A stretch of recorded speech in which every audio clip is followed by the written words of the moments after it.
Ganjar disanksi PDIP, Puan lolos. Akibatnya, kadrun bisa adu domba. Dalam tulisan sebelumnya, saya sempat memuji strategi PDIP, yang menurut saya sangat jitu. Ketika Anies sudah dideklarasikan oleh Nasdem sebagai bakal capres 2024, ketika media selalu diramaikan oleh upaya pembentukan koalisi oleh Nasdem, Demokrat dan PKS yang nggak jadi-jadi sampai sekarang. Ketika pengganti Anies, Heru Budi, sudah memperlihatkan cara kerja yang efektif dan efisien khas Jokowi, Ganjar langsung masuk dengan menyatakan kesiapannya jika diusung sebagai capres tahun 2024. Semacam lemparan bom yang cukup mengagetkan publik, menyenangkan bagi para pendukung Ganjar Pranowo, namun menyebalkan buat Anies dan Nasdem. Karena sesudah itu, posisi Anies tidak lagi sebagai satu-satunya bakal capres tahun 2024. Bukankah menurut berbagai survei, saking tingginya elektabilitas Ganjar, Ganjar bisa diusung oleh partai mana saja, dan kemungkinan menangnya masih besar. Tentu saja dibandingkan dengan Anies, lebih banyak pintu partai politik yang berpotensi terbuka untuk Ganjar. Anies kan pilihannya cuma satu, jika Nasdem jadi berkoalisi dengan Demokrat dan PKS, sedangkan Ganjar bisa saja maju diusung PDIP atau Koalisi Indonesia Bersatu atau bahkan Gerindra. Waktu itu, tanggapan dari PDIP terhadap pernyataan Ganjar bernada positif. Sekjen PDIP Hasto Kristianto menegaskan bahwa pernyataan kesiapan Ganjar capres itu sama sekali tidak melanggar disiplin PDIP. Karena menurut Hasto, Ganjar hanya bicara soal kesiapannya ditugaskan PDIP untuk kepentingan bangsa dan negara. Toh wajar ya bagi Ganjar bicara soal kesiapan. Namanya memang terus saja merajai survei elektabilitas hingga mencapai angka 30-an persen. Bandingkan dengan Puan Maharani yang angkanya jauh sekali di bawah Ganjar, di bawah 5%. Bahkan di survei terakhir oleh Litbang Kompas, angka Puan hanya 1%. Walaupun balihonya sudah tak terhitung tersebar di berbagai daerah. Baik pernyataan kesiapan Ganjar maupun pernyataan PDIP soal tidak dilanggarnya disiplin partai, itu jadi sangat masuk akal ya. Sesudah ramai pernyataan kesiapan Ganjar itu, muncul berita bahwa sejumlah elit PDIP yang menyebut diri mereka sebagai Dewan Kolonel mendapat peringatan keras dan terakhir di internal PDIP. Dewan Kolonel merupakan bentukan sejumlah anggota fraksi PDIP di Senayan sebagai tim yang mendukung Puan Maharani untuk majunya pres.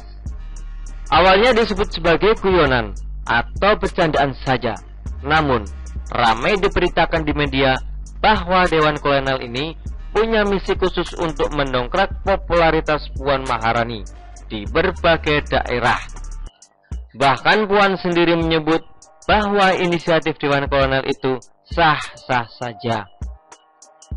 Adanya Dewan Kolonel ini tampak meruncingkan persaingan antara Ganjar Pranowo dan Puan Maharani terkait Pilpres tahun 2024. Dan ketika Dewan Kolonel akhirnya mendapatkan peringatan keras dari PDIP, saya mengira bahwa itu adalah semacam sinyal bahwa memang dibalik pernyataan kesiapan Ganjar betul-betul ada strategi PDIP sendiri di sana.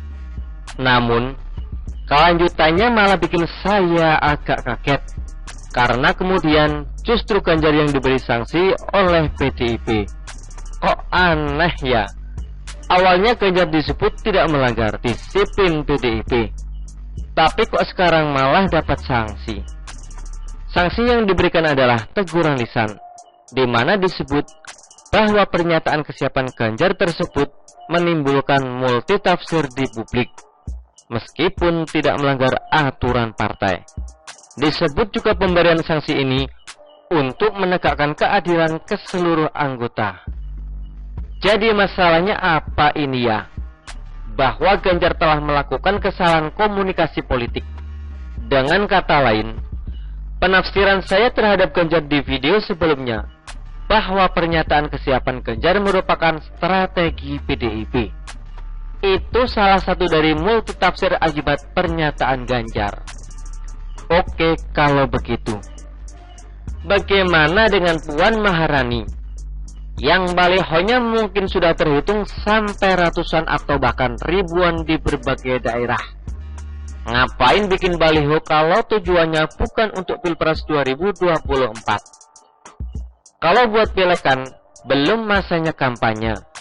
Tokoh-tokoh politik lain juga bikin baliho buat Pilpres tahun 2024, seperti Airlangga Hartarto, Caimin, Anies Baswedan. Kemudian Puan tidak melarang adanya Dewan Kolonel yang misinya adalah mendongkrak popularitasnya sendiri di daerah. Bahkan Puan pernah bicara soal presiden perempuan di tahun 2024. Pada bulan Agustus lalu, di depan para kader Sri Kandi PDIP di Lampung Selatan, Puan menyebut begini, "Insya Allah, tahun 2024 akan ada lagi kepala daerah perempuan, menteri perempuan, presiden perempuan juga akan ada lagi. Insya Allah. Tapi semua itu harus dengan perjuangan." Nah, ini kan ngomongin siapa? Kalau bukan ngomongin dirinya sendiri. Masa Puan ngomongin kader partai lain? Sementara ketika bicara soal kesiapannya, Ganjar itu bicara dalam konteks sebagai anggota partai yang diberikan tugas mengabdi untuk bangsa dan negara. Ya mesti siap dong. Masa Ganjar bilangnya enggak siap atau enggak mau? Seorang pengamat politik dari Forum Masyarakat Peduli Parlemen Indonesia, Formapi, Lucius Karus, menyebut bahwa pernyataan kesiapan Ganjar itu justru menjadi bukti bahwa partai bisa mendidik kadernya. Karena partai politik yang menjadi tempat pendidikan berpolitik harusnya berperan mendukung dan mempersiapkan semua kader menjadi pemimpin masa depan. Pernyataan Ganjar justru menunjukkan kepatuhannya terhadap Ketua Umum PDIP, Ibu Megawati Soekarno Putri. Oleh sebab itu, ketika Ganjar malah mendapat sanksi dari PDIP, Lucius menyebut PDIP kurang kerjaan. Apalagi ketika PDIP menyebut keadilan. Ketika memberikan sanksi pada Ganjar, makin terlihat adanya ketidakadilan karena Puan tidak mendapatkan sanksi. Kalau mau disanksi, ya disanksi semua dong. Itu baru namanya adil. Ini sebuah masukan ya buat PDIP. Soal komunikasi politik ke publik, saya kira tidak ada salahnya ketika diperlihatkan adanya persaingan antara Ganjar dan Puan terkait Pilpres tahun 2024. Ya tidak apa-apa. PDIP kan juga bisa sambil memberikan edukasi politik ke masyarakat bahwa persaingan dan perbedaan itu hal yang biasa dalam demokrasi. Bahwa nanti siapapun yang bakal diusung oleh PDIP, yang tidak diusung akan menerima dengan legowo. Ini pendidikan politik berdemokrasi dengan dewasa untuk memberi tauladan bagaimana bersaing secara sehat. Sama saja dengan di Pilpres tahun 2019 silam ya. Ketika Jokowi sedang memutuskan siapa cawapres yang mendampinginya, ada multitafsir, ada dugaan-dugaan, ada berbagai kehendak dari para pendukung Presiden Jokowi. Namun, begitu diumumkan siapa, ya tetap saja diterima publik dan kemudian menangkan. Katanya kan publik sudah cerdas. Kecerdasan publik ini pasti akan melihat adanya ketidakadilan ketika Puan lolos dari sanksi PDIP. Perlu juga saya ingatkan bahwa makin kesini, para pendukung dan relawan Ganjar itu makin banyak dan makin militan. Pernyataan kesiapan Ganjar tidak menimbulkan multitafsir di publik, karena Ganjar akan selalu merajai survei.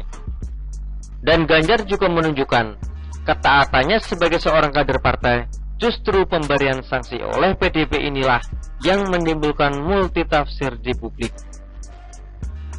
Pasca pemberian sanksi itu, terbit berita bahwa relawan koalisi aktivis dan milenial Indonesia untuk Ganjar Pranowo, Kami Ganjar, mendoakan agar Presiden Jokowi menjadi Ketua Umum PDIP pada tahun 2024 nanti.